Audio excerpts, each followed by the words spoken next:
Nabino, Bissika Nyonso Bozwami, Mbote Nabino, Balandi Nyonso, tu ya Mohamed Bitumba TV. Bino va te possible se charge à Luka information. Toujours celle la caca ba question majeure où il va poser dans le cadre monde de journalisme. Quoi, quand, où, comment, avec qui. Donc, moi, la question un peu majeure, c'est de continuer à Luka terre politique, juridique. Et ça, Bosolo, au bino permettre à Bisoto Luka pour topper Sabino la vérité, pour topper Sabino aussi information. Dans la chaîne Nabino Mohamed Bitumba télévision. Merci mille nani boza ko s'abonner massivement dans la chaîne. Boza ko tinda biso toujours. Boza ko pesa biso motivation toujours ya ko perfectionner pe mosala na biso. Pona ko chabino pe à l'aise. Dossier oyo ya oui, l'actualité, les amis qui portaient dans ma arrestation à Vital Kamere, directeur de cabinet à chef de l'État, et puis les alliés Moussou dossier à Alexis Tamboué Mwamba, dossier Mambo Belé Belé, le bon Mambo Congrès, Mambo Belé Belé, donc il y a des actualités. Tu veux que Luka, un grand juriste, avocat de sa nature, maître Bernard Chitwaka dit, à ça avocat. To linga ka to beta masolo kaka ndingi bat bazolo bate ne bate to soto vanta pena makambo to yoka na ba na to solo na ye juridiquement parlant ba makambo yo sozolo ba maluba ba fait nango ko zala nini. Bonjour maître Bernard. Bonjour monsieur le journaliste. Très bien portant. Oui, nous sommes relativement bien portants au rythme de confinement. Mais sinon Dieu nous fait grâce. Et vous-même? Ah oui, hein, nous sommes bien portants, donc le confinement ne nous interdit pas. Oui. Il y a que information, et puis il y a que servir la population Oyo Baza Kozela, information. Maître Bernard, tu dois dire que surprendre le Nandako, je sais qu'il y a qui programme monté, mais biso ba journaliste est un mot comme on rappelle imprévisible. Tu es que quand tu bêtement ma solo muké, tu es bi ko ebi mi beko, ebi 3. Donc, il y a un vif du sujet, maître Bernard Chitwaka dit, pourquoi ministère public, ou soit pourquoi pourquoi liberté provisoire, pourquoi on a rejeté requête on a liberté provisoire avec quelle caméra? Merci beaucoup pour la question. Je voudrais bien préciser que je suis avocat pour la cour d'appel de Kinshasa-Gombe, autrement appelé barreau métropolitain. Alors, pour répondre à votre question, c'est une question qui porte des volets. En ce que la requête a été d'abord introduite devant le tribunal de paix de Kinshasa-Matete, puis il y a eu une voie de recours qui a été exercée en application de l'article 21 de notre Constitution devant le tribunal de grande instance de Kinshasa-Matete. Pourquoi est-ce que le premier juge ou le juge du tribunal de paix a rejeté la requête de Vital Kamere tendant à obtenir la liberté provisoire?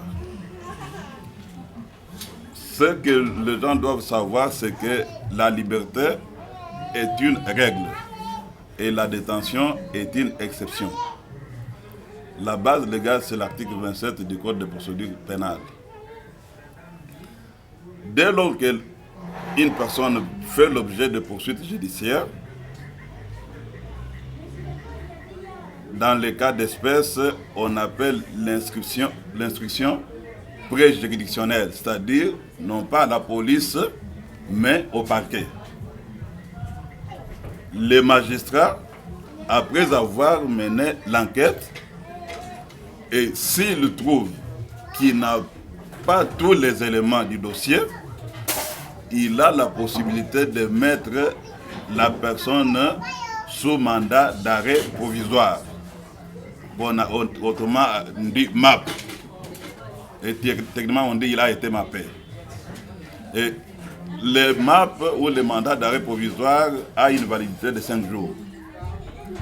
Dès lors qu'une personne se trouve privée de liberté, en vertu des dispositions constitutionnelles et des traités internationaux ratifiés par la RDC, elle a la possibilité de solliciter la liberté provisoire. Et cette liberté provisoire, elle peut les solliciter devant le parquet qui lui a privé la liberté, ou soit devant le juge. Alors, c'est ce que Kamere a fait, non pas devant le parquet général de Matete, mais devant le juge du tribunal de paix de Matete qui a siégé en chambre de conseil. C'est là qu'il faille faire une nuance. La chambre de conseil, ce n'est pas une juridiction de jugement. La chambre de conseil vérifie seulement si la procédure suivie pour arrêter quelqu'un a été régulière, c'est-à-dire conforme à la loi. Le premier juge a trouvé que la procédure était suivie, c'est que l'arrestation de Kamere était légale. 2. Par rapport à sa mise en liberté provisoire, il y a des conditions pour que l'on mette une personne en liberté provisoire. C'est que sa fuite ne soit pas à craindre, qu'elle ait une adresse ou qu'il ait une adresse connue, que cette personne-là, si elle est mise en liberté, elle ne puisse pas influer négativement sur l'instruction. Soit que si cette personne-là est mise en liberté, sa fuite est à craindre. Ces 4 conditions ne sont pas cumulatives, mais alternatives. C'est au ministère public d'apprécier. Tu peux réunir 3, mais si tu n'as pas réuni la 4e, le ministère public peut toujours vouloir te mettre en détention. Et le juge aussi qui apprécie doit voir si réellement la personne réunit ces conditions, oui ou non. Je m'excuse. Et si la personne les réunit, est-ce qu'il importe de lui accorder la liberté provisoire, oui ou non? C'est de l'appréciation du juge. Mais le juge du tribunal de paix, chez un en chambre du conseil, a trouvé une raison qui est juridique et valable pour refuser la liberté provisoire à M. Vital Kamere. Le juge a dit il y a des indices sérieux de culpabilité. C'est-à-dire quoi?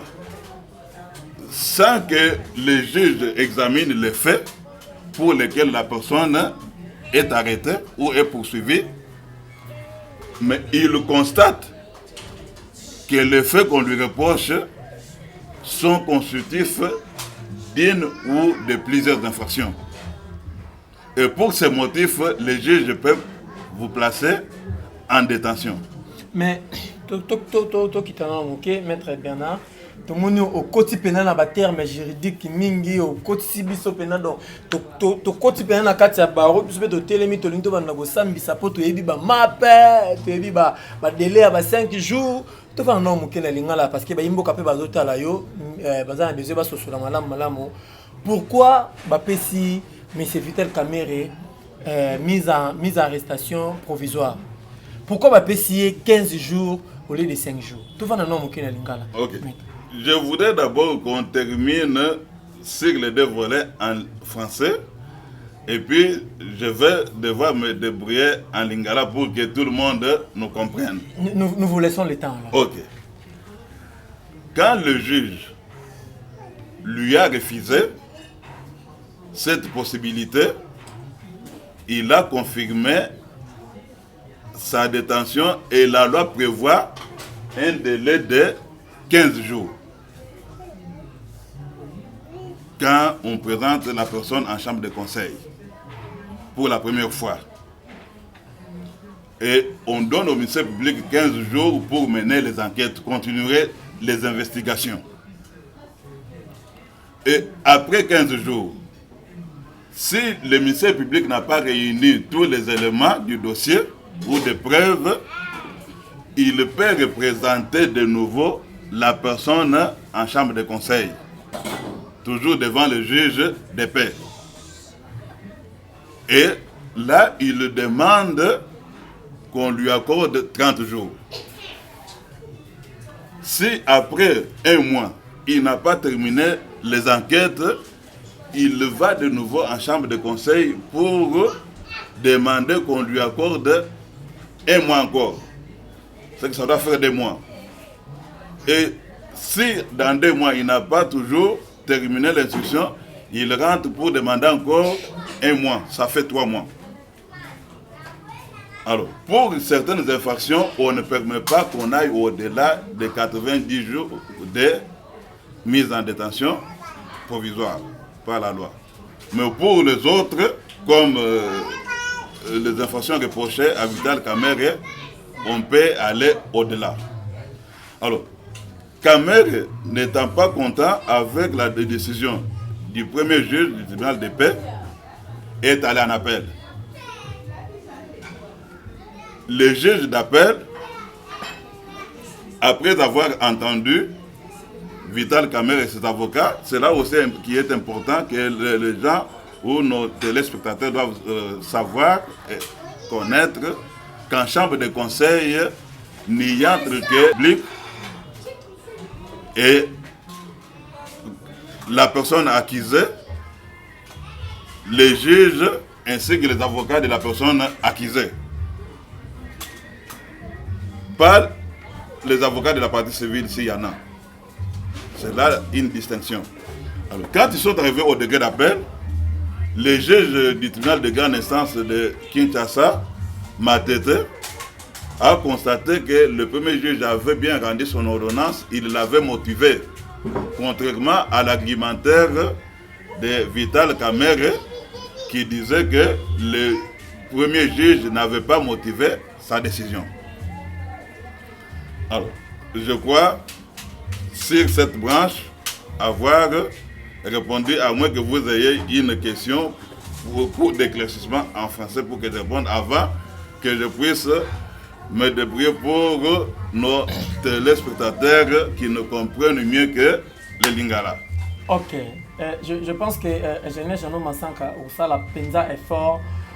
Au Tika Penza, Maître Bernard Chitoka dit explication nous soit pesi liboso et les camo bimba parce que dans le sein écoute l'ingénieur Jeannot Massanka quand la partie où il y a cette explication na Penza en français au sein la ngango pe moke pour na tinga pe batonyo surtout bande ko tuna nga mituna concernant makambo ya Vital Kamerhe pourquoi appeler ça qui est 15 jours au lieu de comme ça 15 jours au lieu de 5 jours. Non c'est simplement au sein la nga en français Maître Bernard na monique bato balandi au Penza na bososo limingi mutuna kasanya tu na lingala ezabwe ba pesaka 5 jours dengo lobby après 5 jours et commis 15 jours 15 jours après commis 30 jours 30 jours après commis 60 jours 60 jours après commis 90 jours kasi pour nani ndeko Vital Kamerhe na place ya 5 jours ba pesika 15 jours ezawana politique, il y a des poids des mesures, monsieur Maître Bernard. Merci beaucoup. Yali Bosso, Nagosenga Bolimbisi et pas les spectateurs parce que Lingananga Eza Babe. Natangi, Napoto, mais l'essentiel c'est que Landa et puis Bayoka message. Eza des poids des mesures. Ça dit quoi? Sok Mouta Fondami, la police par exemple, pour la constitution, garde à vie ESA 2 jours. 2 jours. Mais ce qui ESA n'a pas que, pour la Mibeko ESA 5 jours. C'est-à-dire 5 jours pour qu'il y ait à Kangayo na Kacho, accueilli dans la chambre de conseil devant. Liboso ya juge ya tribunal de paix ou peut-être balobaka tribunal ya Boboto. Vous comprenez? Mais ce que le ministère public a montré que non, 5 jours eza ebele. Moto yo au lieu na tikala na 5 jours na kacho, malam azala Boloko a présenté dans 1 jour, 2 jours, 3 jours, ou ça 5 jours, et pas juge ya boboto na niveau oyo usa na stade oyo eza kosambisa te po bakata ke nani aza na raison nani aza na tort te eza juste mpona kolanda oyo mibeko ekomi po bakanga moto. Alors ka ya ndeko Vital Kamerhe bakangi ye, je crois 2 jours après ba présenter na chambre de conseil. Chambre de conseil boneng bo monaki ou soit ba oyo ba monaki te eza na niveau kaka ya tribunal. Ozala ministre, ozala député, ozala sénateur, ozala gouverneur, ozala nani. Ceux qui bakangyo, eza na parquet général après la cour de cassation ou soit parquet général pour la cour d'appel ou parquet général après la cour constitutionnelle, le cas où le président de la République n'a premier ministre parce que Badmoussous Baye Bagate que Bako Kangabé président de la République ou soit premier ministre. Mais quand le parquet général après la cour constitutionnelle de Mouteko Kanga président de la République et puis premier ministre, mais on a procédé les parce qu'il faut qu'on ait d'abord dans le Parlement. Alors, ceux qui bakangyo ne va présenter de Kamerhe, juge Abimisi ou Babengaka ordonnance. En d'autres termes, eza décision naie. Si le cas où il va présenter pour Kamerhe et pas procureur. Alors, juge a moniqué Kamerhe bien sûr.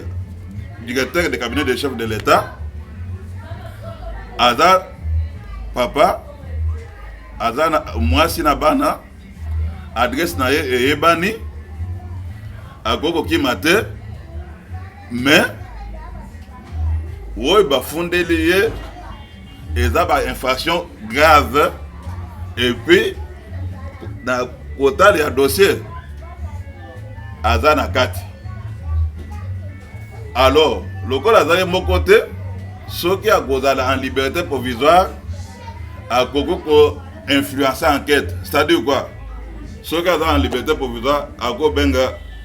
Alors, le journaliste, par exemple, Inès Yaka, au moni bafundinga na dossier qu'on a na parquet. Mais, ceux qui ont bengi yo, voilà, yo le babouye. Pour comprendre que bien, pour Nanil Bajuj Bassala Jean-Pierre Bemba a gâté pour la candidat président de la République pour l'infraction. Juge à ces pays, Balobaki, à Bengaki, témoin, à Pessi Bangombongo, pour Baloba Makambo, Yalukuta. Et ça ligue va libérer va le Bekata coupable. Alors Mibeko ezana ba barrière pour protéger magistrat ou azo sala mosala pour protéger moto à fondami et babimisa moto yo na tribunal soki aza coupable to innocent. Alors, Vital Kamerhe a montré que juge a libéré au tribunal de paix à Matete, à Kata Kibiente, à Chad appel. Appel les anines. Appel les a Moukano et Bapesi Moutou Nyonso. Selon la constitution d'Abisso, soko sepelite na oyo bazuzi bakati okende pas juge ya likolo parce que juge ya likolo aza supposé koyeba koleka ba juge oya ya se Vital Kamerhe akanisi ke ba juge basalaki mosala bien te oya boboto yango akendaki na tribunal de grande instance ya Matete. Mais kuna na tribunal de grande instance ya Matete ba juge batangi kaka ordonnance oyo ya juge ya boboto bakati mpe balobi non juge oyo ya boboto akati malamu juge ya tribunal de paix ya tribunal de paix akati malamu mpo na nini mpo na bango oyo bafundeli kamere ata nano basambisi ye te mais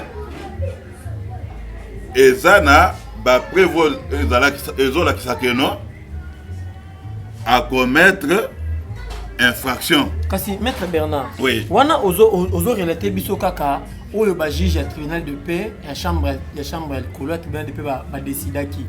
Mutu na biso ko ezalaki boye. Pourquoi ba pesier 15 jours ou ba pesier 5 jours? OK. Na yebsebino peut-être faut na reprendre en go. Na lobi boy 5 jours et utaka na tribunal de paix. 5 jours ba pesi ango parquet. Soki parquet akangi mutu. Garde à vue eza 5 jours. OK.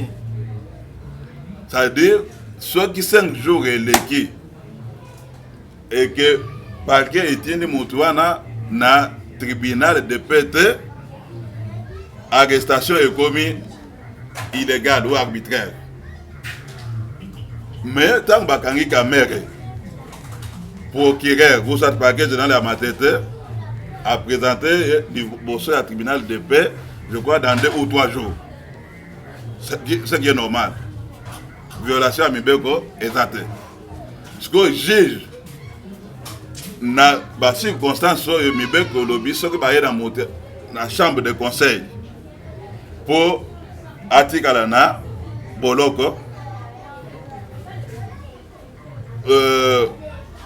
juge akoko pesa mbali ya liboso kaka minimum 15 jours akoko pesa pe 10 te 11 te 20 te 30 te.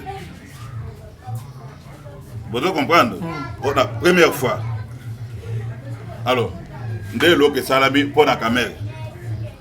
Caméra a sepeli na ordonnance OET. A sali appel. A qui appel na tribunal de grande instance Yamatete. Pour na balobi, juge ya tribunal de paix a sambisi kitoko.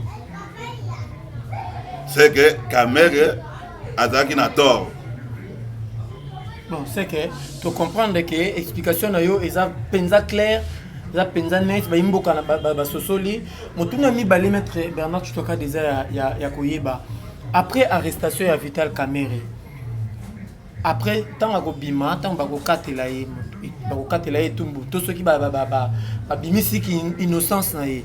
A ko continuer cause la directeur à cabinet selon les lois juridiques, il lui est demandé aussi de démissionner la poste de directeur de cabinet. Ok.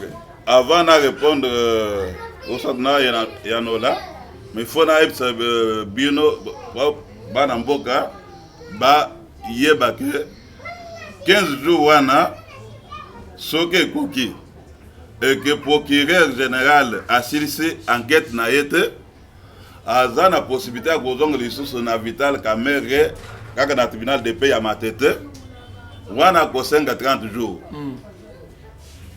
Soki dans 30 jours asilisi enquête te akozonga lisusu liboso ya juge wana pour asenga 1 mois, c'est-à-dire ça 2 mois. Soki dans 2 mois asilisi enquête te akosenga lisusu 1 mois et ça le lokola donnant toujours 3 mois. Et puis, ce que 3 mois est l'écrit, le dossier n'a pas de mon côté, c'est possible que va dépasser 90 jours. Alors, au Tuninga, ce qui va s'ambitier, c'est que abîmé innocent. À quoi continuer comme directeur de cabinet et chef de l'État, ou soit à quoi continuer. Aza na possibilité ya ko continuer. Soki aza condamné. Mais soki aza condamné, moyen à continuer et cause à la tête parce que à cause dans l'impossibilité pour Asala Moussala Dengue Sengele parce que directeur de cabinet Aza chef de l'administration il y a cabinet il y a chef de l'État. Deux, président de la République a appelé la possibilité il y a qu'on révoqué avant Bakatele et Tumbu. Pourquoi? Parce que situation à Mikolo moyen à ça là exact. Donc c'est possible Ningaza na prison qu'on chef de l'État a révoqué. C'est possible. C'est possible parce que ils ont pouvoir à chef de l'État. Il y a des montages appréciés, il y a à cause de la directeur de cabinet, il y a à cause de la DIN, il y a à cause de la conseiller, il y a à cause de la... Est-ce qu'il y a un sous-bassement juridique dans la procédure où on a révoqué, changé? Est-ce que sous-bassement juridique est allé? Sous-bassement est allé, et la loi il y a 2009 qui porte organisation et fonctionnement du cabinet du président de la République et chef de l'État.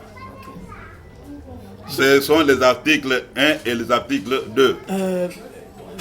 Vraiment, les années de solo tozo bêta, mais quand les solo on est tozo binisa, la vérité, ils ont faire comprendre que bino population, boye ba na domaine juridique, na domaine il droit. Vraiment, qu'est-ce qu'on peut retenir par rapport à ma arrestation il y a Ndekonabiso congolais Vital Kamere Loakanini. Mais c'est Maître Bernard Chitwakadi. Est-ce que Egoza la trahison Egoza la trahison comme on a que muto bundaki naye to bundaki to kotizamba to kangi nyama to bimina nyama to na mokili tant to bandio kabola nyama nga na zui parti monene na bombi otindi batu baya ko lukanga na ba scénario sur le kana. Est-ce que monte que Egoza trahison de ce qui monsieur Félix Tshisekedi a changé directeur à cabinet et puis tout fa non étant que juriste maître Tito. OK, na ko répondre na ko yana le collège juriste le collège politicien. OK. Ah, parce que le collège politicien c'est que malamu mingi répondre le quoi juriste et puis na enrichir question na. OK. OK. Le collège juriste. Président de la République a le baki na campagne na ye et à tout moment directeur de cabinet Vital Kamere Azaki Mopanzi na ye que Bango bako instaurer état de droit. Est-ce que vous avez dit? Oui, nous avons raison. OK. L'état de droit est lié à Nini. Nul n'est au-dessus de la loi. Et puis, président Tango Babenga qui est dans l'émission dans Top Congo. Ils ont les capables dans les réseaux sociaux. Alors, Bakango peut très bien. Grâce à ce qu'on a comme président. Au salango yo oza mwana mai nanga c'est vrai totangaka na yo ou bien to bandano et tout ça boloko tu vas en prison. En fait, c'est pas moi qui vais même t'arrêter pour la justice, l'état au biso tozoko. C'est pour ça que je dis biso tozoko ça parce qu'on va instaurer l'état de droit dans lequel il y aura une justice indépendante. Donc ça veut dire que même Ngayo Nazo Lobo, ceux qui n'a déconné, cette justice en prendra. Comment je vais faire maintenant pour l'arrêter? Puis c'est moi qui aurais instauré ce système. Atasoki totanga kina yo atasoki oza moninga nanga mais soko violé mibeko na kokanga yo ayo ko revisa nga nde muta kokanga to mais justice nde muto kokanga yo bomoni bajalon ya état de droit et salami mokolonine tango ya nomination ya ba haut magistrat parce que Montesquieu Alobaki en français il faut que le pouvoir arrête le pouvoir. Ça dit quoi? Tous un pouvoir exécutif, tous un pouvoir judiciaire, tous un pouvoir législatif. Alors, ce qui pouvoir moko et comme le colère à pouvoir mososo, wana eza état de droit, eza paix démocratie. C'est pourquoi ba nzuzi bazana makoki ya kokanga n'importe quel individu, n'importe quelle autorité. Et puis le président est mon corps de Baki Angopé. Ce qui a violé Mibeko, il peut poursuivre. Alors, dans les cas sous examen, est-ce que le président de Moutoualobi, Bakanga, directeur de cabinet, oui ou non? Réponse est non. Pourquoi? Ceux qui ont répondu, Maître Bernard Chitokadi, ceux qui ont répondu non, oui. La monnaie, tu comme tu as déjà un terrain, il y a un terrain en tant que politicien. Parce que les garants de la Constitution, ils ont chef de l'État. Oui, ok. Ceux qui ont le bureau, sur le plan politique. Sur le plan des droits. Ok. Bakoti, Conseil des ministres. Dans le Conseil des ministres, vice-premier ministre, ministre de la Justice, a posé problème, il y a travaux, il y a 100 premiers jours. Le ministre Nyonso, il y a le gouvernement Nabiso, le président de la République, Balobi, il faut passer enquête sur les travaux des 100 premiers jours. Et ma conclusion, c'est le ministre de la Justice. Boye que na constitution na biso ministre ya justice nde mokonzi ya ba magistrat ya parquet. Azana cache ton na FCC. Azana ministre ya République mais ko ba cache FCC bazana coalition. Continue maître. OK. Azana cache ton na Azana mutia FCC menga na ebi que cache FCC et la coalition. Continue fil d'idée maître. OK. Ministre de la Justice, vice-premier ministre, ministre de la Justice, a instruit tous les parquets généraux, commençant par les procureurs généraux, pour le haute cour, notamment la Cour constitutionnelle, la Cour de cassation, le Conseil d'État, pour ouvrir une enquête. Enquête des accords dans Kinshasa, des appels dans la province. C'est sur ordre il y a ministre, il y a justice que le dossier est fungami.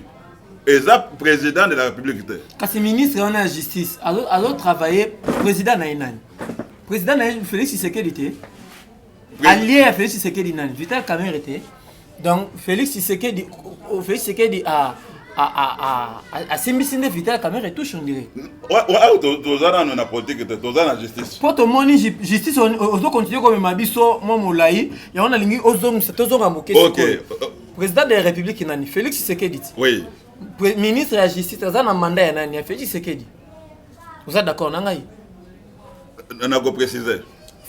Ministre de la Justice, au nom de la coalition, Toté, chef naïe direct, Ezali, chef de l'État. Félix Tshisekedi. Félix Tshisekedi, chef naïe, Ezaka la Constitution en Boka. Alors, Félix Tshisekedi a payé ordre par le ministre de la Justice, Ndeba. Ils ont un comme autour de la Tuni. Ndeba Kanga directeur de cabinet n'a été. Merci beaucoup pour la montée. Chef de l'État, Aza, chef direct, il y a ministre. Ata, il y a premier ministre. Membre du gouvernement, bazo répondre liboso, il y a Assemblée nationale. Tant que le problème est bimaki na conseil des ministres et bimaki na monoko, il y a président de la République. Et bimaki na monoko, il y a moko, il y a ministre. Il y a FCC. Il y a ministre, il y a FCC, il y a ministre de la République. Tu as vu mon coalition? Il y a que le FCC, le cash, baza et l'autre moko. Parce que nous alliés, ils ont le code de Mwasina Mobali. Parce que vous trahir Mwasina. Il y a un autre non? Parce que vous avez que le ministre de la FCC ou le ministre de la cash, non. Le ministre du gouvernement de la République démocratique du Congo. Appartenant à la classe politique FCC. Effectivement. Voilà, donc, ministre à FCC. Non, il n'y a pas ministre de FCC. Mais il y a FCC. Continuez analyse pour aller maître Bernard Chitokadi. Maintenant, le problème c'est quoi? chef de l'État de Mouto a ici procureur a fondé l'enquête. Bien au contraire, chef de l'État a dit qu'on paie sa confiance dans le directeur de cabinet. Parce qu'il y a des gens qui paient ce rapport que non, voilà, les travaux ils ont évolué très bien sur le terrain. Mais Moussou, ce n'est pas le but, non. Ils ont bien. Il faut tout le monde clair. Et puis, Yomoko est bien, on peut très bien. Combien de fois va vilipender le ministre des Finances, c'est le. On a eu des moutons bloqués sans premier jour. Alors qu'il y a un mois clair par rapport à fond, ils ont déjà décaissé. C'est les personnes dans la famille politique qui a FCC. Non, ça existe. Dans le lobby, que c'est les ministres FCC. Le lobby, dans la famille politique qui a FCC. Il n'y a pas question de. On a bazo vilipendé, il a lobby bazo vilipendé. C'est-à-dire, bazo mabé, na moto ya ministre, c'est les kaza moto mabé. Oh, il n'y a pas de norme pour l'enquête. Alors, non. Que azo ling misale salamate. Alors, il faut d'abord tout le monde a clair pour un bon go et puis maki liboso. Bobo sanate que ils ont une réunion moko bakotaki na vice ministre ya finance tango vice VP Mayo albaki na premier ministre ba de question autant. Alors, le gouvernement le but non. Il faut tout le monde clair. Eza mbongo na yo, eza mbongo nanga, eza mbongo ya ba congolais. Alors, vice-premier ministre a instruit le corps Mibeko Lobby parquet et font une enquête. Ce qui est bien avant, on s'est trouvé dans le cabinet, n'a rien l'action bas document. Et dans l'acquisition au progrès général qui sur le boutique Adler a fait. C'est sur ordre du vice-premier ministre que l'enquête est fournie. Et ça, ordre du président de la République. Donc le président est pour rien. Le président n'est pour rien. Donc le dossier au président a bien motivé. En tout cas, le président n'est pour rien. Dans ce dossier, notre justice est indépendante. Maître Bernard Chitoka, dans Katanda, qu'on a eu mon toko ya, azimwa na yo ya liboso, amemi na la police sans que yo yeba. Et puis yo zana voyage te yo zana Katanda. Ok, yango wana is a point de vue nanga. Maître Bernard Chitoka. Comme praticien du droit. Ok. Analyste politique. Analyste politique. Voilà. Au Tuninga, ce qui est trahison, ce qui est trahison. Président de la République, na Vital Kamerhe. Bayokade na Nairobi. Ngana bimi président, yo il faut tout la majorité parlementaire au bima premier ministre. Mais cache à la majorité parlementaire. Mais le corps de président a moto, il y a parole, à l'objet moto, n'a pas de pensée. Attends quand même, directeur de cabinet Nanga. Si quoi, Bapé sur charge, et dans la supervision, il y a travaux, il y a 100 premiers jours. Vous voyez très bien que les bandits, il y a des travaux, et bousculer le monde politique congolais. Et puis, en tout cas 2023, candidat Moussous a causé la tête. Dengue a bandi Misala Boy. Mais par après, patatra, Misala de les bien tel. Ba fongé l'enquête. Le banquette, Bakangi n'a pas dévoilé le secret d'instruction mais les autres tamboula dans les réseaux sociaux. DG Yagar Bank. Abimisi ba preuve.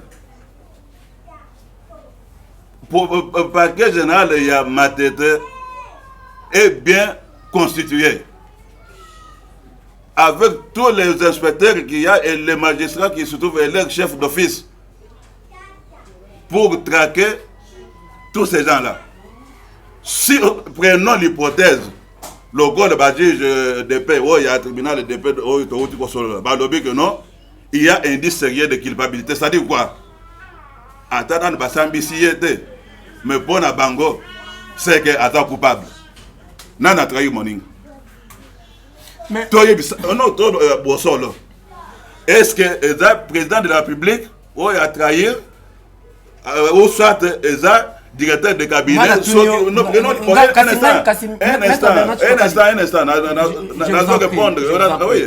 Un instant.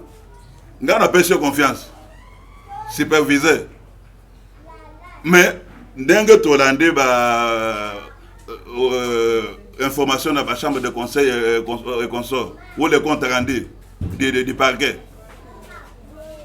n'a trahi moninga parce que tout le monde va maserat, tout le monde va yacht, tout le monde va dette privée, tout le monde va millions. Le lot, avis de recherche est émis contre les jeunes frères de Vital Kamerhe. À qui me prend sur tout le sol, n'a trahi moninga. Et c'est ça directeur de cabinet ou ça déjà président de la République. Maître Bernard Chitokadi, oui. Namonio Bandiko Mata, Namonio Bandiko Mata, Tokitana no Moke. Oui. État de droit Obino Bomoni Ezaka Bakanga, Tant Bakangi, Bandiko Kanga Bato, Bakangi chef de l'État, Bakangi directeur à cabinet, Bomoni état de droit, Kasi Ndeko Alexis Tambwe Mwamba. Yepé a salaki ba déclaration moko oyo ezalaki penza malamu mingi te à l'endroit ya chef de l'État te. Présidente de l'Assemblée nationale a salaka ba insulte sur le chef de l'État na moment na état de droit zalaka te parce que bonne ko protéger coalition FCC cash. Bon, je parle pas de vous mais je parle de bango bande ko protéger coalition FCC cash. Bino ba magistrat, bino ba avocat, bino ba batamibeko. Na moment na bo fongola ka ba dossier te parce que bo monaka na no coalition FCC cash ezana no bébé et ba lire. Maman Jani Mapunda asalaka aloba makamoko ezalaka insulte bakalifier kango insulte à l'endroit chef de l'État kala mingi pété awa Mr. Alexis Tambwe Mwamba azo senga congrès pour lui il a qualifié mais décision du chef de l'État par rapport à l'état d'urgence à moni yango ezali inopportun donc à moni chef de l'État comme quelqu'un qui ne raisonne pas bien pour nini na ngambo wana bo na mo panzi pe ya bata FCC pour ni bo chepe bango maboko te. Ok. Autour motini moko ya bien. Ngana uti ko ipsa bino que état de droit et bandaka na justice. Et puis chef de l'État alobaki yé a ko réformer la justice congolaise. Tango Janine Mabonda salaki ba déclaration na yewana. Est-ce que le procureur général Mumba a été nommé pour la Cour de cassation? Un instant. Il fallait qu'un procureur à Sika aya pour justice état de droit comme un instant. OK, nazo assumer comme analyste politique. Ah, okay. Pourquoi? Modeste Bahatulukwebo, président de AFDCA, se bat avec un autre groupe de AFDCA. La plainte est déposée depuis le mois de juillet. Vous avez même suivi le secrétaire général faire des déclarations sur les médias ici. Est-ce qu'on a déjà ouvert un dossier et poursuivi qui que ce soit? Parce que pour qu'il y ait la justice, il faut aussi qu'il y ait des personnes efficaces et qu'il faut qu'il y ait une autorité qui te donne l'impulsion, qui fait en sorte que la justice soit indépendante. Je ne sais pas si vous me faites comprendre. Alors, ok. Yeba que président de l'Assemblée nationale, tout comme président du Sénat, baza parlementaire, baza na ba immunité. Pour poursuivre Bango, il faut soit en cas de flagrance, ou boza posa kosenga lever à immunité. Mais, woinga na uti ko na yoki déjà. Ezana Asbel Moko, où il faut déposer plainte contre le président du Sénat pour outrage au chef de l'État. Pour outrage au chef de l'État. Pour nani kaka Asbel. Pour nani te kasi magistrat pe asika pe oyo bon. Ah comment on va rebongisa ba kiti makambo komi ko be ba quand même to komi na suka makambo komi penza ko inda mingi. Maître Bernard Chitokadi tofanda. Pour nani kaka Asbel. Pour nani te sous l'impulsion pe ya premier ministre ba faut on l'appelle dossier sur président du Sénat. OK. Est-ce que oyebi ke na mibeko na biso soki infraction ezali mutu nyonso aza na droit ataye moko aza concerné te ya kokende kofunda na parquet. Exactement. Alors nga nazo otuninga local analyse politique et l'enjeu de l'ère, je connais une HBL qui lutte contre l'impunité, qu'on appelle Cercle Gilet. Cercle de réflexion de lutte contre l'impunité.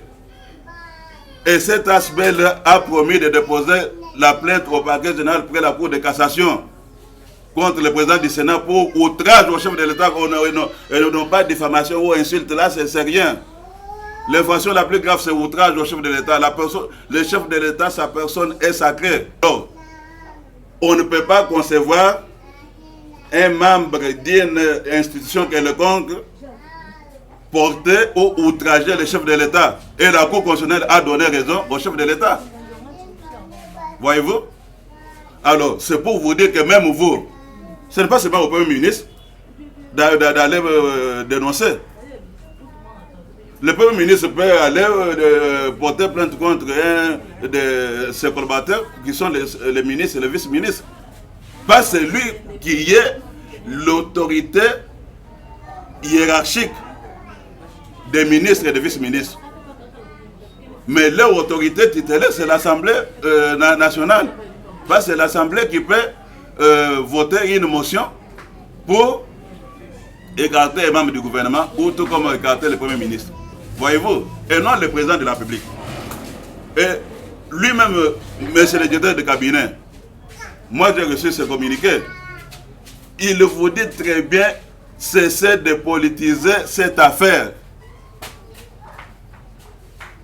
Les chefs de l'État n'est pour rien. Les Kassaïens ne sont pour rien. Et il va prouver son innocence. Et il faut qu'on lui laisse ce temps parce qu'on dit toute personne accusée est présumée innocente jusqu'à ce que sa culpabilité soit établie par le juge et règlement compétent. Et par un tribunal règlement constitué.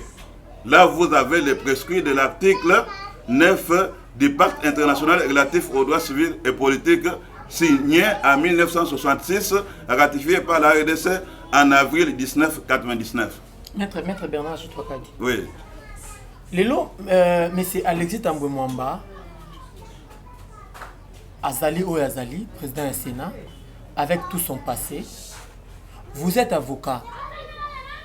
Vous allez avocat Leloté. Bon, chef de l'État puis à lobby a fouiné na passé na mandat na Onions. Mais en quoi vous reprochez cette coalition FCC Cash, les ténors de cette coalition qui se battent? En quoi vous nalinga ni na rotuna ngo malamu mingi. Et loko nini yoko kiko reprocher ba ténor ya FCC na ya Cash au baza ko occuper ba poste entre autres monsieur Alexis Tambwe Mwamba, Madame Janine Mabunda, monsieur Jean-Marc Kabound, na vice-président ya Sénat. Il faut savoir que en politique tous les coups sont permis. Mais loko ngana ko reprocher bango. Ngana zo reprocher bango mais o ngana ko reprocher bango. Eza écart de langage. Ngana za droit ya ko reprocher bango te. Mais ce qu'il faut na reprocher X ou Y, bah ouais, ou tu ko tangawa. Eza écart de langage. En démocratie, toute personne est libre de s'exprimer. Notre constitution le prévoit. Vous êtes libre de vous exprimer. Mais exprimez-vous, mais ne portez pas atteinte à l'institution ou à la personne d'autrui. Voyez-vous? Quand vous dites que non, Maître Bernard est voleur. Voyez-vous? C'est votre droit de vous exprimer. Mais quand on va vous amener devant le ministère public ou devant le juge pour apporter des preuves du qualificatif que vous avez attribué à Maître Bernard comme voleur, et quand vous n'apportez pas ces preuves-là, ça devient quoi? Voyez-vous? Alors, il peut y avoir des écarts de langage, et puis, moi, d'une part, je comprends, parce que l'IDPS a combattu 37 ans dans l'opposition. Et dans 37 ans-là, il a combattu ses alliés d'aujourd'hui pendant 21 ans. C'était un mariage de fêtes, de circonstances. C'est la Constitution qui les a obligés à faire ce qu'ils ont fait. Ce n'est pas qu'ils l'ont fait de gaieté du cœur. Sinon, il va la montée. Jamais. Est-ce qu'il va pouvoir sur la qui a monté? Il y avait aussi cette possibilité-là. On pouvait choisir la cohabitation. Mais comme ils étaient peut-être certains très intelligents, ils ont choisi la coalition. Parce que quand on a choisi la cohabitation en France, en 1995 jusqu'en 2002, le Parti socialiste était majoritaire au Parlement et Jacques Chirac avec ce qu'on appelait l'UMP, il était président de la République minoritaire. Ils n'avaient pas choisi la coalition, ils avaient choisi la cohabitation. Et quand ils sont allés aux élections en 2002, au second tour, on a éliminé Lionel Jospin. Il a été battu à plate couture par Jean-Marie Le Pen qui avait obtenu, je me rappelle, 17%, alors que Lionel Jospin avait 16%.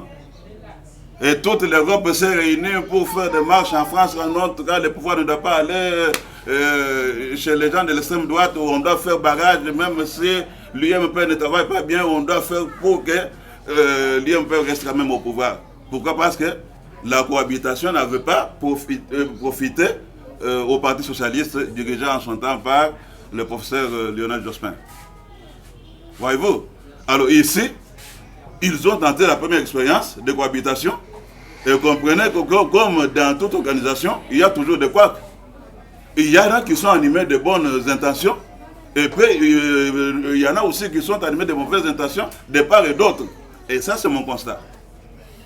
Comme la souka, Jeannot Massanka, vraiment, nous avons besoin, à part émission, il y a des commentaires, il y a des suggestions, il y a des commentaires, parce que nous avons reçu sur le cas, maître Bernard Chitokadi, mais maintenant, nous avons posé la question, oh, bino, de la bino, de la biso, la suggestion, oh, bino, de la biso, nous avons reçu sur le cas, maître Bernard Chitokadi. Nous avons chité, mais nous avons un dossier à Vital Caméré, parce que